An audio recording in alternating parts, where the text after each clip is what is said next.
ඉතිහාසයේ ගල්පෝරු මත නම නොලියවුණු රාජකාරිය දේවකාරියක් කොට සැලකූ අපේ කාලයේ ඉසිවරයෙකු ගැනයි මේ දිගහැරුව.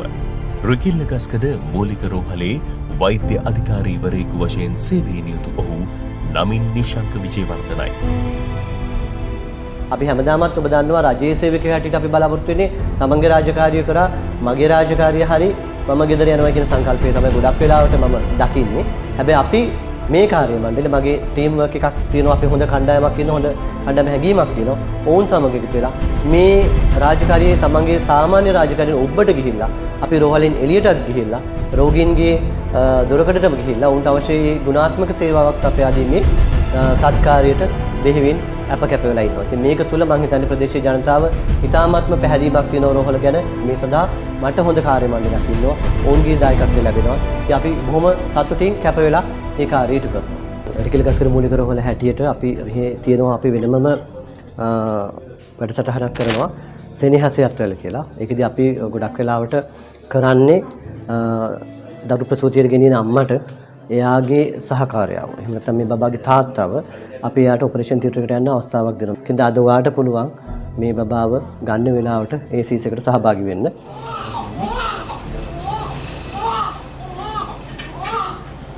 අපි ඔවුන්ට ජීවිතයේ පළමු චාරාපිය දරුවත් සමග ගන්න ශල්‍යගාරය තුලදීම උන්ට ලබා දෙනවා. ඒක තුල බොහෝ දෙනා ඉතාමත්ම සතුටින් මේ කාර්යයට මුහුණ දෙනවා. මම මීට අවුරුදු 3කට තමයි මේ ස්පිතාලට ආවේ. එතකොට මේ අවුරුදු 3 සලදී එදා සිට අද දක්වා මේ ස්පිතාලේ විශාල පරිවර්තනයක් වෙලා තියෙනවා. මේ පරිවර්තනය වෙන්න මූලිකවම හිටියේ නායකත්වය දුන්නේ අපේ ડોક્ટર ඉෂාන්. ඉතින් එතකොට කාට හරි කියනවා නම් රාජ්‍ය සේවයේ කොහොමද වැඩ කරන්න කියලා හොඳ උදාහරණයක් තමයි අපේ වෛද්‍ය අධිකාරී ડોક્ટર ඉෂාන්ක. ඉතා හොඳ රාජ්‍ය සේවකයෙක්. ඊළඟට හැමෝම මේ දවස්වල කතා කරන අපි මේ සිස්ටම් එක වෙනස් ක්‍රමය වෙනස් කරන්න ඕන කියලා. නමුත් මේ තියෙන ක්‍රමය ඇතුලේ උපරිම සේවයක් කරන්නේ කොහොමද කියන එක උදාහරණ සහිතව අපේ ડોક્ટર ඉෂාන්ක පැහැදිලි කරලා දීලා තියෙනවා. ඉතින් මම හිතන්නේ අපිට ඉන්න මම දැකපු ඉතා හොඳ රාජ්‍ය සේවකයෙක් තමයි ડોક્ટર ඉෂාන්ක කියන්නේ.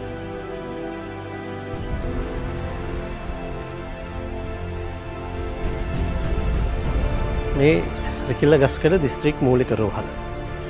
මීට අවුරුදු ගානකට වගේ ඉස්සර වෙලා මේ රෝහල පහු කරගෙන නුවරට යන රෝගීන් ඒ හැම කෙනෙක්ම ගියේ නුවරට. අද ඒ තත්ත්වය ගොඩක් වෙනස් වෙලා තියෙනවා. ඒකට හේතුව තමයි වර්තමාන වෛද්‍ය අධිකාරීතුමා. තම උපරිම කැපවීමෙන් රාජකාරිය දේවකාරිය කියලා සලකන මෙවන් නිසිවරුන් ඕනෑම සමාජයකට සම්පතකි.